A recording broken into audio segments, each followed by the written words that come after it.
تو آخر میں روم نے کیا فلسافیکل ہیریٹیج دی؟ آپ نے اس پورا ایپیسوڈ دیکھا ہی ہوگا، اور اب تک جو پورا ایپیسوڈ آپ نے دیکھا اس میں آپ نے غور کیا ہوگا کہ میں نے بہت ساری تاریخ بیان کی، مگر میں نے فلسفے کو اتنا اس حد تک بیان نہیں کیا۔ اس کی وجہ یہ ہے کہ روم نے تقریباً 1000 سال اور مزید آگے بائزینٹیم نے مزید 1000 سال کی جو پوری تاریخ ہے، اس میں کوئی قابل غور یا قابل ذکر فلسفر پیدا نہیں کیا۔ صرف 2 لوگوں کا میں نے نام لیا، جس میں سیسرو اور سینیکا شامل ہیں۔ اس میں کوئی شک نہیں کہ سٹوئک فلسفی کا ماہر تھا سیسرو۔ جو ہم سٹوئک فلسفی کے بارے میں جانتے ہیں وہ بنیادی طور پہ سیسرو سے ہی جانتے ہیں، مگر سیسرو بیسکلی ایک پولیٹیشین تھا، بنیادی طور پہ ایک لا میکر تھا، اور آپ یہ کہہ سکتے ہیں کہ ایک بہت زبردست اوریٹر تھا۔ مگر ایک فلسفر،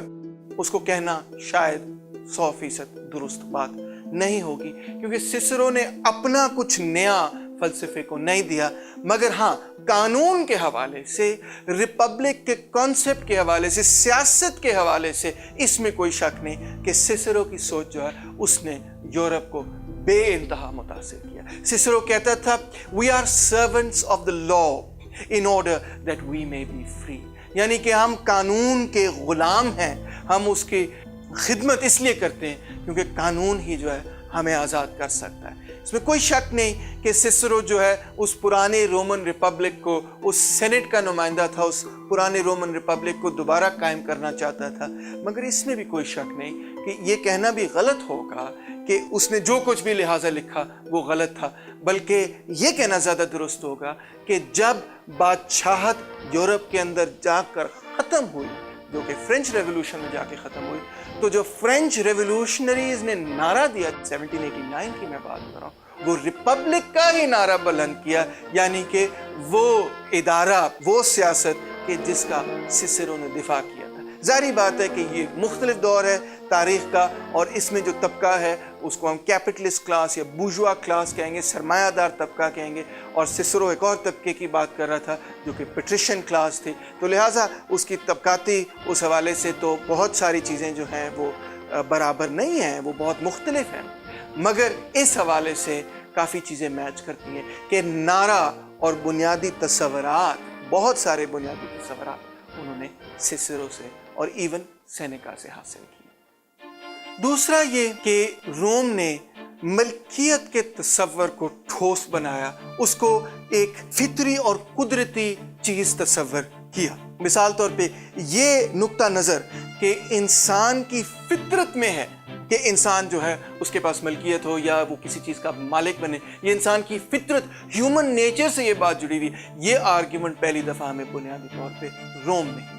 یہ بھی بات کہ پرائیویٹ پراپرٹی یعنی نجی ملکیت سیکرڈ ہے، اس پہ تنقید اس کو نہیں کیا جا سکتا، وہ انوائبل ہے، اس کو چھینا نہیں جا سکتا، اس کو توڑا نہیں جا سکتا، وہ نیچرل ہے، وہ فطری۔ یہ تمام باتیں جو ہیں قانون کے اندر اور فلسفے کے اندر بنیادی طور پر ہمیں روم سے ملتی۔ دوسرے اعتبار سے رومنز نے لا پر بہت کچھ لکھا، اور جدید قانون جو ہے یا اس کے بنیادی تصورات جو ہیں وہ روم سے، لیٹن زبان سے اور لیٹن لٹریچر سے لیے جاتے ہیں۔ یہی وجہ ہے کہ اتنی ساری جو ٹرمز ہم استعمال کرتے ہیں، جو وکیل استعمال کرتے ہیں، ہیبیس کورپس ریٹ اور یہ اور وہ سب کچھ جو ہے وہ سب لاطینی زبان کے الفاظ ہیں، کی ٹرمز ہیں۔ رومنز جو تھے وہ بنیادی طور پہ سٹوئک فلسفی سے متاثر تھے، کچھ ایپیکیورس سے بھی متاثر تھے، کچھ سٹوئک سے متاثر تھے، اور وہ اس چیز میں یقین رکھتے تھے کہ قدرت ایک قدرتی قانون ہے، ایک نیچرل لا ہے، اور جو حکومتی یا جو انسانوں کے قانون ہیں،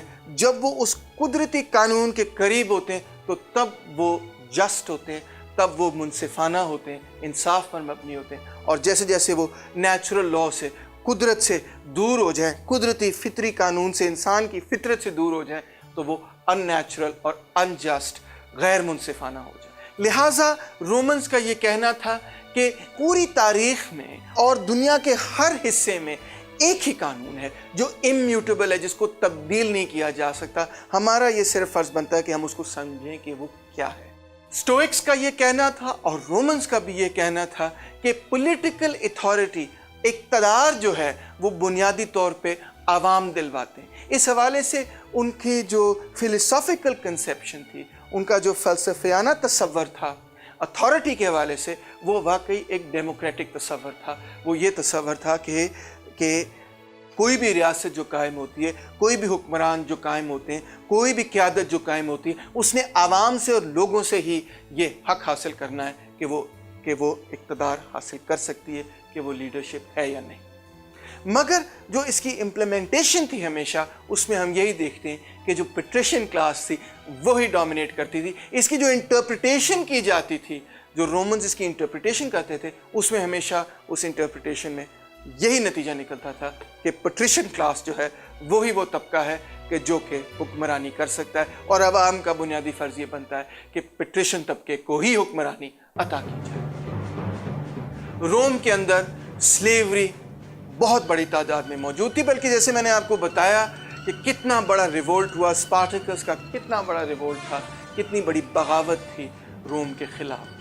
तो रोम को समझा नहीं जा सकता जब तक कि इस ग़ुलामी के निज़ाम को ना समझा जाए। मिलियंस की तादाद पे लोग ग़ुलाम थे, और इस ग़ुलामी के निज़ाम के नतीजे में ही रोम जो है वो बना भी और टूटा भी। ताकतवर भी वो इसीलिए था क्योंकि उसने इतने सारे लोगों को अपना ग़ुलाम बनाया, और कमज़ोर भी वो इसीलिए पड़ा कि मज़ीद और लोगों को ग़ुलाम बनाने के लिए और उन लोगों को ग़ुलाम रखने के लिए उसको इतनी बड़ी फ़ौज की ज़रूरत थी कि इतनी बड़ी फ़ौज वो कायम नहीं रख सकता था टैक्सेस बढ़ाने के सिवा। तो टैक्सेस जब वो बढ़ाते गए, इतनी बड़ी रियासत और फ़ौज को कायम रखने के लिए, ताकि वो ग़ुलामी के निज़ाम को कायम रख सकें, ताकि वो मज़ीद और ग़ुलाम हासिल करें, उसी के नतीजे में लोग जो हैं वो रोम से मुतनफ़र हुए। रोम जो है वो एक symbol of hatred, operation and exploitation बना। अलमिया इस बात का है कि अगरचे रोम जो है वो स्टोइक फ़िलॉसफी पर यकीन रखती है, मगर साथ ही साथ वो ग़ुलामी के निज़ाम और स्लेवरी को भी कायम रखती है। अब जो स्टोइसिज्म है, आपको याद होगा पिछले एपिसोड से कि स्टोइक्स जो थे वो ग़ुलामी के ख़िलाफ़ थे। वो तो ये कहते थे कि तमाम इंसान जो है वो बराबर है, ब्रदरहुड ऑफ मैनकाइंड वगैरह की बात करते थे, ऑल आर इक्वल,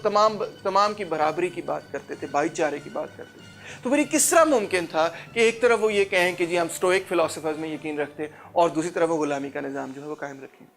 उसको इस तरह से वो जस्टिफाई करते थे कि एक है कुदरत का कानून और एक है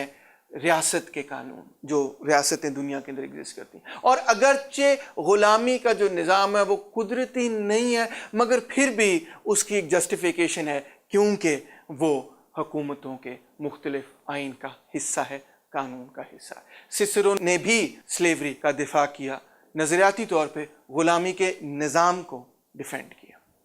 फिर रोमन्स तसव्वुर देते थे लिबर्टास का, यानी कि सिटीजनशिप का एक तसव्वुर था उनका, जिससे उनकी मुराद ये थी कि जो शहरी हैं उनका कोई ना कोई हक होना चाहिए कि वो भी रियासत के अंदर रहते हुए पॉलिसी मेकिंग पर असरअंदाज हो सके।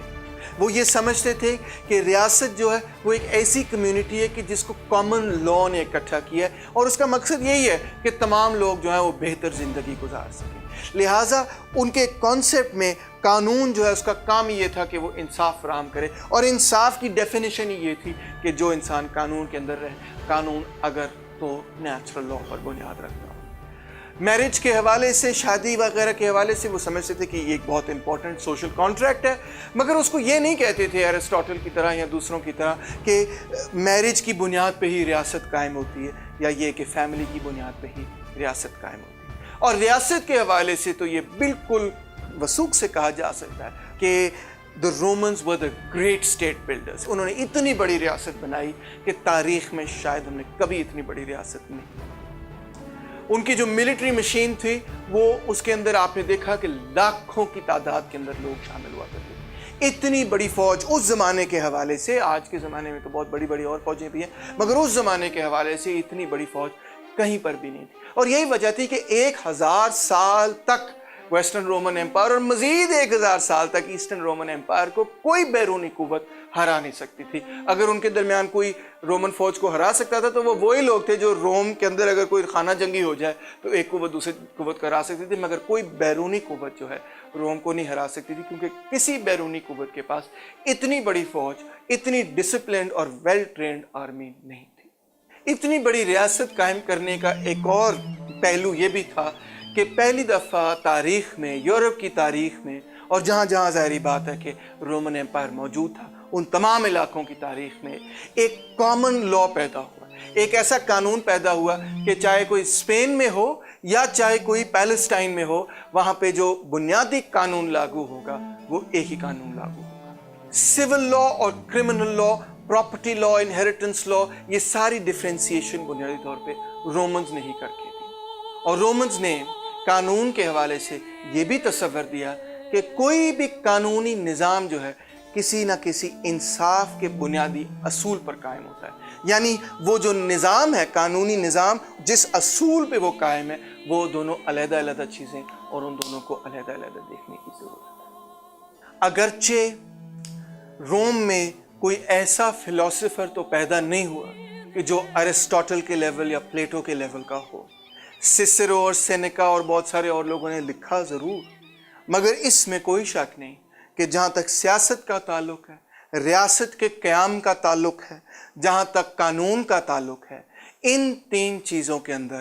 तारीख़ में रोम से आगे उस ज़माने में कोई नहीं निकला।